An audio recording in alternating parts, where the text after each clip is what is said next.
আসসালামু আলাইকুম প্রিয় শিক্ষার্থীরা, আজকে আমি তোমাদের মৌলের পর্যাবৃত্ত ধর্ম ও রাসায়নিক বন্ধনের 21তম লেকচারটা কেমন।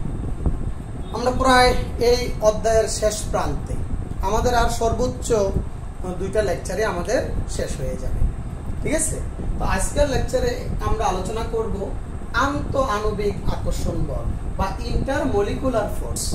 বিশেষ করে এই আন্তঃআণবিক আকর্ষণ বলের ভিতর, বিশেষ করে আয়নিক যৌগের ভিতরে যে তীব্র আন্তঃআণবিক আকর্ষণ বল স্থির বা স্থিরতর যে আকর্ষণ বল আছে, সমযোজী যৌগের ভিতরে কিন্তু এই ধরনের কোনো বল থাকে না, অর্থাৎ এদের ভিতরে থাকে দুর্বল আকর্ষণ বল, ঠিক আছে।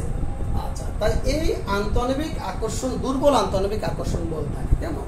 এই আন্তঃআণবিক আকর্ষণ বলগুলোকে মূলত 3টা ভাগে ভাগ করছে: ডাইপোল ডাইপোল আকর্ষণ বল, ভ্যান ডার ওয়ালস বল আর হাইড্রোজেন বন্ধন। যেহেতু হাইড্রোজেন বন্ধনটা অনেক গুরুত্বপূর্ণ, যার কারণে আমি একটা লেকচারে আগেই আমি হাইড্রোজেন বন্ধনটাকে শেষ করে ফেলেছি। তাহলে আমি আগেই বলছি হাইড্রোজেন বন্ধন কোনো রাসায়নিক বন্ধন নয়, অর্থাৎ এটা একটা দুর্বল আকর্ষণ বল, বুঝতে পারছো। তাহলে আমরা হাইড্রোজেন ডিটেলস ফুল এক লেকচারে, বিশেষ করে 20তম লেকচারে শুধু আমি হাইড্রোজেন বন্ধন আলোচনা করেছি। আমি জানি এদের সাথে একবারে যদি এটা আলোচনা করি হাইড্রোজেন বন্ধনটা ভালো হবে না, যার কারণে আলাদা আলোচনা করেছি। এখন আসো ডাইপোল ডাইপোল আকর্ষণ বল কি। তোমার এখান থেকে সর্বোচ্চ জ্ঞানমূলক আর একটা অনুধাবন বা এমসিকিউ হবে। এই টপিক থেকে কোনো সৃজনশীল নাই আর কোনো প্রশ্ন নাই। তাহলে আসো আমরা প্রথমেই ডাইপোল ডাইপোল আকর্ষণ বল কি, অর্থাৎ 2টা পোলার অণু যে আকর্ষণ বল দ্বারা সংযুক্ত থাকে তার নামই হচ্ছে ডাইপোল ডাইপোল আকর্ষণ বল। এটার আরেকটা নাম স্থায়ী ডাইপোল আকর্ষণ বল বা ডাইপোল ডাইপোল আকর্ষণ বল। তাহলে দেখো, অর্থাৎ পোলার অণুগুলো যেমন HF, তারপর অ্যামোনিয়া, কেমন, তারপর পানি, HCl, এরা কিন্তু পোলার। যদিও HCl এর ভিতরে হাইড্রোজেন বন্ধন হয় না, কিন্তু এটা কিন্তু পোলার অণু, ঠিক আছে। কিন্তু এদের ভিতরে এই স্থায়ী ডাইপোল বা ডাইপোল ডাইপোল আকর্ষণ বল বিদ্যমান। ওকে, তো তোমার এমসিকিউতে হতে পারে কোনটির ভিতরে স্থায়ী ডাইপোল বা ডাইপোল ডাইপোল আকর্ষণ বল নিম্নের কোনটির ভিতরে, আমরা আশা করি পারবো। এবার আসো ভ্যান ডার ওয়ালস আকর্ষণ বল।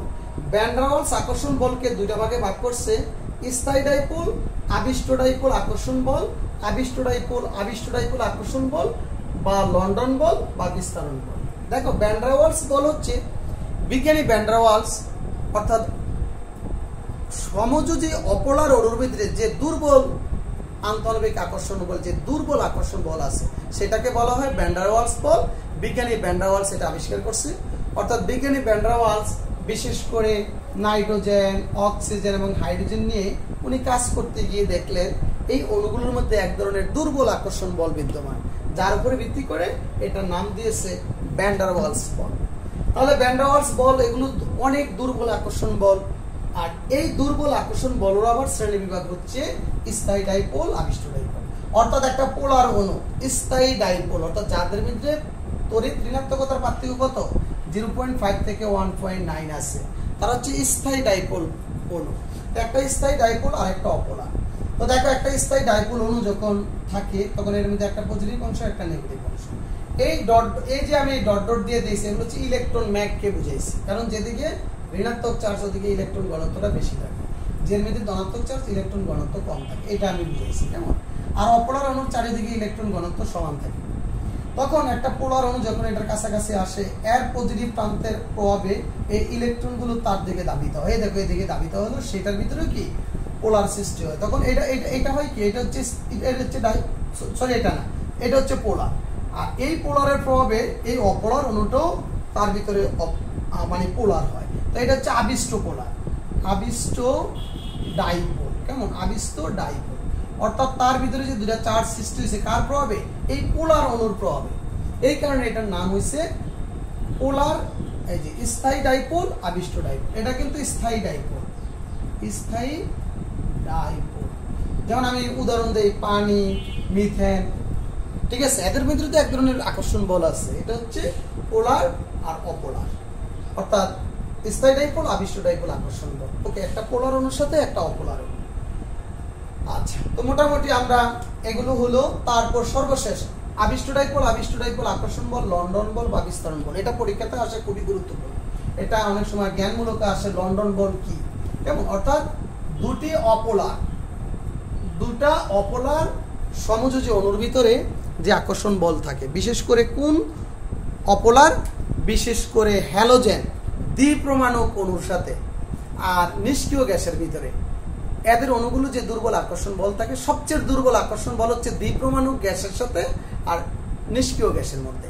এই আকর্ষণ বলকে বলা হয় লন্ডন বল বা বিস্তারণ বল, অর্থাৎ দুটি অপোলার অণুর মধ্যে। তাহলে আমরা বিশেষ করে আমরা এটার ব্যাখ্যাটা তোমাদের দিতে একটু চেষ্টা করছি, এখান থেকে বিভিন্ন ধরনের প্রশ্ন আসে, আমরা একটু বলতে চাই। সেটা হচ্ছে লন্ডন বল কিভাবে লন্ডন বলের সৃষ্টি হয়। ধরো এটা একটা অপোলার অণু, এটা একটা অপোলার অণু, দুইটি অপোলার অণু। যখন তারা কাছাকাছি আসে, মনে রাখবা এই অপোলার অণুর ইলেকট্রনগুলো সুষমভাবে সে পরমাণুর ভিতরে কি বন্টিত অবস্থায় থাকে, চতুর্দিকে সে আবর্তন করে। কিন্তু এভাবে ইলেকট্রন ঘুরতে ঘুরতে ঘুরতে হঠাৎ করে যে কোনো একদিকে ইলেকট্রন ম্যাগটা ডাইভার্ট হয়ে যায়, কোন একটা পরমাণু তাৎক্ষণিক।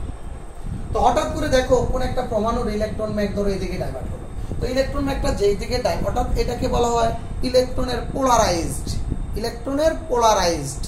অর্থাৎ ইলেকট্রন যখন কোন একটি পরমাণুর ভিতরে পোলারাইজড হয়, অর্থাৎ যে কোনো একদিকে ধাবিত হয়, তখন তার ভিতরে মানে আংশিক পজিটিভ নেগেটিভ চার্জের সৃষ্টি হয়। তার প্রভাবে পাশের যে অণুটা আছে তার ভিতরে কি হয়, এক ধরনের দুর্বল আকর্ষণ বলের সৃষ্টি, অর্থাৎ পোলারিটির সৃষ্টি হয় তার পাশের অপোলার অণুতে। তো এটা এই জন্য এটার নাম হচ্ছে আবিষ্ট ডাইপোল আকর্ষণ বল। তার ভিতরে অপোলার ছিল, তো ইলেকট্রন পোলারাইজডের কারণে তার ভিতরে একটা পজিটিভ নেগেটিভ চার্জের সৃষ্টি হয়েছে, এই কারণে এটা কিন্তু আবিষ্ট ডাইপোল। তার প্রভাবে তার পাশের অণুটা এরকম ঘটে, তার প্রভাবে তার পাশের অণু, এইভাবে অণুগুলোর মধ্যে এক ধরনের দুর্বল আকর্ষণ বল দ্বারা সংযুক্ত থাকে। যেমন হাইড্রোজেন অণু, নাইট্রোজেন অণু, ক্লোরিন অণু, ব্রোমিন অণু, নিষ্ক্রিয় মৌলসমূহ, অর্থাৎ এদের মধ্যে যে ধরনের আকর্ষণ বল থাকে, এই আকর্ষণ বলকে বলা হয় কি লন্ডন বল বা বিস্তারণ বল। এখন আসো এই লন্ডন বল বা বিস্তারণ যে বলটা, এটা নির্ভর করে অণুর আকারের উপর।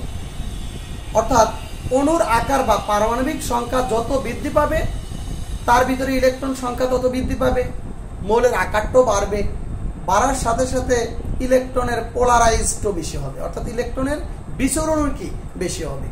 তাহলে যত বেশি, তাহলে আমরা বলতে পারি ইলেকট্রন সংখ্যা যত বেশি হবে, তার মধ্যে ইলেকট্রনের পোলারাইজডও কি তত বেশি হবে, তাহলে এই আকর্ষণ বলটাও তত বেশি হবে। এই কারণে তোমরা জানো হ্যালোজেনের মধ্যে ফ্লোরিন গ্যাস, কেমন ফ্লোরিন গ্যাস, তারপর ব্রোমিন তরল, তারপর আয়োডিন কঠিন, ঠিক আছে, অ্যাস্টেটিন এটা তেজস্ক্রিয়, এটাও কঠিন।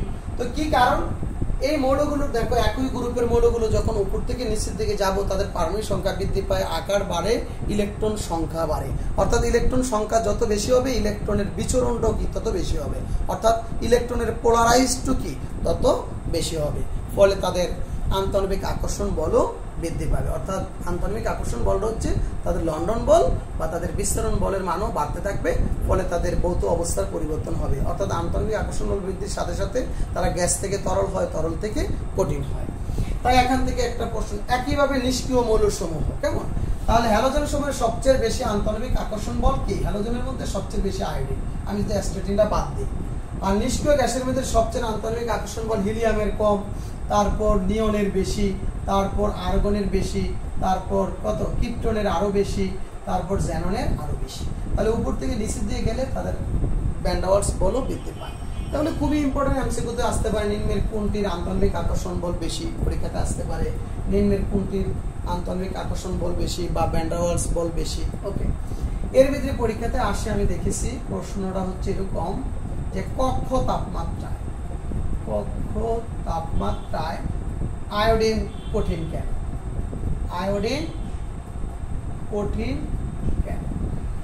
বুঝছো? তাহলে এখানে আমার বোর্ড ও টেস্টের একটা প্রশ্ন আছে, ওখানে প্রশ্নটা আছে সম্ভবত, আমি একটু দেখে দিই, তো দেখে দিলে ভালো হবে। কোথায় আছে প্রশ্নটা? বোর্ড এবং টেস্টের সম্ভবত তোমার 16 নম্বর প্রশ্ন, এই যে এখানে আছে, তোমাদের একটু দেখিয়ে দেই। অর্থাৎ এই যে কক্ষ তাপমাত্রা আয়োডিন কঠিন কেন, কেমন? তো কক্ষ তাপমাত্রা আয়োডিন কঠিন কেন? হ্যালোজেন গ্রুপের মধ্যে কি যখন উপর থেকে নিচের দিকে যাওয়া যায় তাদের আকার বাড়ে এবং আকার বাড়ার সাথে সাথে তাদের আন্তঃআণবিক আকর্ষণ বল বৃদ্ধি পায়, অর্থাৎ আন্তঃআণবিক আকর্ষণ বল বৃদ্ধি পায়, তারা তাদের ভৌত অবস্থার পরিবর্তন হয়, গ্যাস থেকে তারা তরল হয়, তরল থেকে কঠিন হয়। অর্থাৎ হ্যালোজেন সমূহের মধ্যে আয়োডিনের আন্তঃআণবিক আকর্ষণ বল সবচেয়ে বেশি, অর্থাৎ তার আকার বড়, ইলেকট্রনের পোলারাইজ বেশি হয়, আন্তঃআণবিক আকর্ষণ বল বেশি হয়, যার কারণে তারা কঠিন হয়। একই পর্যায়ে আসতে পারে কক্ষ তাপমাত্রায় ব্রোমিন তরল কেন, একই ব্যাখ্যা, কেমন? তাহলে এই ছিল আমাদের আন্তঃআণবিক আকর্ষণ বল অর্থাৎ ইন্টারমলিকুলার ফোর্স, কেমন এটা। আর হাইড্রোজেন বন্ধন তো আমরা মোটামুটি আলোচনা করে ফেলছি। তাহলে মোটামুটি এই ছিল আমাদের বন্ধন নিয়ে কথা, কেমন, বিশেষ করে। আর আরেকটা বন্ধন সেটা আমাদের সিলেবাসে নাই, কেমন, একেবারে। তাহলে এটা নিয়ে আমি একেবারে খুব সংক্ষিপ্তভাবে আলোচনা করব, ঠিক আছে। সেটা হচ্ছে তোমার দাতব বন্ধন, শুধু দাতব বন্ধনের সংক্ষিপ্ত একটু সংজ্ঞাটা জানবো, ঠিক আছে। এটা আমাদের সিলেবাসে যেহেতু নাই, কোনো বইয়ের ভিতরে এটার আলোচনা, বাজারে যে বইগুলো আছে কোনো বইয়ের ভিতরে তেমন কোনো আলোচনা নাই এটা নিয়ে। আমরা বললাম দাতব বন্ধন নিয়ে আমরা লেকচারটা বড় করবো না। দাতব বন্ধন কাকে বলে? অর্থাৎ একখণ্ড দাতব দণ্ডে বা দাতব খণ্ডে কঠিন অবস্থায় পরমাণুসমূহ যে আকর্ষণ বল দ্বারা পরস্পরের সাথে সংযুক্ত থাকে, সে আকর্ষণ বলই হচ্ছে দাতব বন্ধন। দাতব বন্ধন সাধারণত সমযোজী বন্ধন থেকে কিছুটা দুর্বল হয়। বিশেষ করে আমরা জানি দাতব বন্ধনের অর্থাৎ যে দাতব যে পারমাণবিক যে ব্যাসার্ধ ধাতু, অর্থাৎ দাতব যে পারমাণবিক ব্যাসার্ধ, তার ব্যাসার্ধটা বিশেষ করে সমযোজী ব্যাসার্ধ থেকে কিন্তু বড় হয়, যার কারণে দাতব বন্ধন অপেক্ষাকৃত দুর্বল হয়। আচ্ছা, তাহলে এই ধাতুর যে স্ট্রাকচারটা, বিশেষ করে এই বন্ধন আবিষ্কার করে বিজ্ঞানী ডুড এবং লরেন্স। প্রথম বিজ্ঞানী ডুড এই মতবাদটা প্রণয়ন করেন এবং এই মতবাদের উৎকর্ষ সাধন করেন বিজ্ঞানী লরেন্স, যার কারণে এই মডেলটাকে ডুড লরেন্স মতবাদ বা ইলেকট্রন সমুদ্র মতবাদ বলা হয়। কেন তাকে ইলেকট্রন সমুদ্র মতবাদ বলা হয়? অর্থাৎ দাতব খণ্ডে এই ইলেকট্রনগুলো, ধাতু প্রমাণুগুলো এভাবে থাকে, কেমন, একটা সুনির্দিষ্ট শৃঙ্খলে দাতব প্রমাণুগুলো কি, ধাতুগুলো ইলেকট্রনটা ছেড়ে দেয়, ছেড়ে দিয়ে ইলেকট্রনগুলো তাদের ক্যালাসের মধ্যে সুশৃঙ্খলভাবে অবস্থান করে। আমরা যে মাইনাস দিলাম এগুলো হচ্ছে মূলত কি, ইলেকট্রনকে বোঝানো, কেমন, এগুলো কি, এগুলো হচ্ছে ইলেকট্রন, বুঝতে পারছো? অর্থাৎ এগুলো হচ্ছে ইলেকট্রন।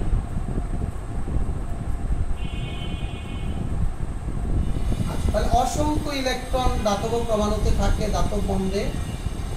আচ্ছা, অর্থাৎ দাতব খণ্ডে কি থাকে, যে দাতব খণ্ডে বা ধাতুর ভিতরে ইলেকট্রনগুলো, ধাতুগুলো ইলেকট্রনটা ছেড়ে দেয়, আর ওই ইলেকট্রনগুলো তাদের একটা নির্দিষ্ট ক্যালাস জালিকার ভিতরে দুর্বল আকর্ষণ বল দ্বারা কি তারা আকৃষ্ট থাকে, বুঝতে পারছো? আর এটা দেখতে মনে হয় একটা সমুদ্রের মতো। অর্থাৎ ইলেকট্রনগুলো ধাতুর যে পারমাণবিক শ্বাস, ধাতুর পারমাণবিক শ্বাস বলতে বুঝাইছি, ধাতু যখন ইলেকট্রনটা ছেড়ে যায় যে ধনাত্মক আদানে পরিণত হয়, ওইটা হচ্ছে তার পারমাণবিক শ্বাস। এটা কিন্তু আয়নিক বন্ধনের মতো না।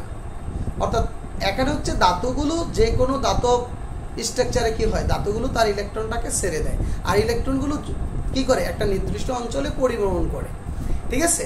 তখন এটা দেখতে, অর্থাৎ এই যেন মনে হয় ইলেকট্রন সাগরের ভিতরে ধাতুগুলো বেশি আছে, যার কারণে তাদেরকে ইলেকট্রন সি মতবাদ অর্থাৎ ইলেকট্রন সাগর মতবাদও বলা হয়। আর এর সাহায্যে আমরা বলতে পারি ধাতু কেন বিদ্যুৎ পরিবাহী, দেখো, বা তাপ পরিবাহী। যেহেতু ধাতুর ভিতরে অনেক মুক্ত জোড় ইলেকট্রন আছে, অনেক মুক্ত ইলেকট্রন বা সঞ্চরণশীল ইলেকট্রন আছে ধাতবের ভিতরে, যার কারণে তুমি যদি এদিকে তাপ দাও, দেখো তাপ দেওয়ার সাথে সাথে ইলেকট্রনগুলো যেহেতু গতিশীল সঞ্চরণশীল, তারা তাপটাকে পরিবহন করতে পারে। অর্থাৎ একটা ইলেকট্রন গতিশীল হবে, তাপ পাওয়ার পরে তার পার্শ্ববর্তী ইলেকট্রনটা তাপ কি, ইলেকট্রনটা তাপ দেওয়ার সাথে সাথে খুব দ্রুত সামনের দিকে অগ্রসর হবে, কেমন, অর্থাৎ এক প্রান্ত থেকে অন্য প্রান্তে এই তাপটা পরিবহন করবে। যার কারণে এই মুক্ত ইলেকট্রন থাকার কারণে, সঞ্চরণশীল ইলেকট্রন থাকার কারণে তারা বিদ্যুৎ পরিবাহী, তাপ পরিবাহী, বুঝতে পারছো? এখন তোমাকে কেউ যদি বলে আর এর ভিতরে অসংখ্য সঞ্চরণশীল ইলেকট্রন থাকার কারণে পৃষ্ঠতলে, ধাতুর পৃষ্ঠতল সাধারণত চকচকে হয়, আর বিভিন্ন ধাতুর পৃষ্ঠতল বিভিন্ন বর্ণ দেখায়, কেন? ধাতুর এই সঞ্চয়শীল ইলেকট্রনগুলোর উপরে যখন আলো পড়ে তারা দৃশ্যমান অঞ্চলের বিভিন্ন বর্ণের আলো তারা শোষণ করে তার সম্পূরক বর্ণ প্রতিফলিত করে, যার কারণে তারা কি হয়, এরা উজ্জ্বল প্রকৃতির হয়, তাদের পৃষ্ঠতলটা উজ্জ্বল প্রকৃতির হয়। আর এর ভিতরে ধাতব বন্ধনের অসংখ্য কেমন বৈশিষ্ট্য আছে, আমরা একটু যদি আলোচনা করি। ধাতুর উল্লেখযোগ্য যে বৈশিষ্ট্যগুলো, ধাতু বিদ্যুৎ পরিবাহী, কারণ বিদ্যুৎ ক্ষেত্রের প্রয়োগের কারণে ধাতব কেলার সঞ্চয়শীল ইলেকট্রন থাকে, তা ধনাত্মক প্রান্তের দিকে স্থানান্তরিত হয়, ঋণাত্মক প্রান্ত থেকে ধনাত্মক প্রান্তের দিকে স্থানান্তরিত। এই যে দেখাইছি চিত্রটা। ধাতুর বিশেষ উজ্জ্বলতা আছে, কারণ ধাতুর পৃষ্ঠতলে আলো পড়লে, আমি একটু আগে বলছি এটা, ধাতু গাত সহ নমনীয়। সঞ্চয়শীল ইলেকট্রন সমুদ্রে ভাসমান ধাতব আয়নগুলোর মধ্যে বিজারিত ইলেকট্রনের সাহায্যে সৃষ্ট তড়িৎ আকর্ষণ বল দ্বারা ধাতব বন্ধন গঠিত হয়, তাই এটি সমযোজী বন্ধনের মতো নির্দিষ্ট কোনো দিকে বিস্তৃত থাকে না। কেমন? এই জন্য কেলাস কাঠামো অপরিবর্তিত রেখে ধাতুকে কি করা যায়, বিভিন্ন আকৃতি দেওয়া যায়। সহজে ইলেকট্রন ত্যাগ ও ধাতুসমূহের একটি উল্লেখযোগ্য বৈশিষ্ট্য। এই কারণে ধাতুসমূহকে উত্তপ্ত করলে তা থেকে কি ইলেকট্রন নির্গত হয়। সীমাবদ্ধতা, এই মতবাদের সাহায্যে ধাতুর অনেক ধর্ম ব্যাখ্যা করতে পারলেও কিছু সীমাবদ্ধতা আছে, যেমন যেহেতু ধাতুর কেলাসে মুক্ত ইলেকট্রন আছে সেহেতু ধাতুসমূহ প্যারাচুম্বক হওয়া উচিত, কিন্তু বাস্তবে সব ধাতু কিন্তু প্যারাচুম্বকীয় ধর্ম প্রদর্শন করে না, কিছু কিছু ধাতু ডায়াম্যাগনেটিক ধর্ম প্রদর্শন করে, যাদের কিন্তু কারণ এই মতবাদ দিতে পারে না। ধাতুর অর্ধ পরিবাহিতা এই মডেলের সাহায্যে ব্যাখ্যা দিতে পারে না, ঠিক আছে। আবার কোনো ধাতু বেশি বিদ্যুৎ পরিবাহী, কোনটি কম বিদ্যুৎ পরিবাহী, এই মতবাদের সাহায্যে ব্যাখ্যা দিতে পারে না। যেমন আবার কিছু ধাতুর গলনাঙ্ক অনেক বেশি, কিছু ধাতুর গলনাঙ্ক কম, এই মডেল দ্বারা ব্যাখ্যা দিতে পারে না। যেমন টাংস্টেনের গলনাঙ্ক 3300, কিন্তু পারদের গলনাঙ্ক -39, এর কারণ এই মতবাদ ব্যাখ্যা দিতে পারে না। আবার অসমিয়ার ধাতু অত্যন্ত শক্ত, এটি কাচের গায়ে দাগ কাটতে পারে, এর কোনো ব্যাখ্যা এই মডেল দিতে পারে না। তো সুতরাং আমরা একটু জানলাম কেন আমি এই মডেল নিয়ে এই 5-7 মিনিট একটু কথা বললাম, কারণ দেখো আমাকে ভালো করে যদি একটা যৌগ সম্পর্কে জানতে হয়, আমাকে 5 প্রকার আমার জানতে, বিশেষ করে 4 প্রকার বন্ধনই আমাকে জানতে হবে, বিশেষ করে আয়নিক বন্ধন বা তড়িৎযোজী বন্ধন, সমযোজী বন্ধন বা সহযোজী বন্ধন, আরেকটা হচ্ছে তোমার সন্নিবেশ বন্ধন, ঠিক না, বা সন্নিবেশ সমযোজী বন্ধন, দাতব বন্ধন। এই জিনিসগুলো সম্বন্ধে আমাদের ভালো আইডিয়া থাকলে মোটামুটি আমরা যে কোনো একটা জিনিস সম্পর্কে ভালো একটা ধারণা আমরা লাভ করতে পারবো। তারপর আমরা দুর্বল কিছু আকর্ষণ বল, বিশেষ করে আন্তঃআণবিক আকর্ষণ বল, ভ্যান ডার ওয়ালস বল, হাইড্রোজেন বন্ধন। যদি আমরা হাইড্রোজেন বন্ধন বলি, এটা প্রকৃতপক্ষে হাইড্রোজেন বন্ধন না, এটা এক ধরনের দুর্বল আকর্ষণ বল। যাই হোক, মোটামুটি আমরা এই অধ্যায়ের আজকে 21তম লেকচার শেষ করলাম। নেক্সট ক্লাসে আমরা আলোচনা করব অজৈব যৌগের নামকরণ, ঠিক আছে। আমি সর্বোচ্চ 2টা লেকচার যদি পারি 1 লেকচারে শেষ করব, তা না হলে আমার 2টা লেকচারে, আশা করি আর একটা লেকচারে হয়তো শেষ হয়ে যাবে, তাহলে 22তম লেকচারে ইনশাল্লাহ আমাদের এটা শেষ হয়ে যাচ্ছে। তাহলে ভালো থাকো সেই পর্যন্ত, আল্লাহ হাফেজ।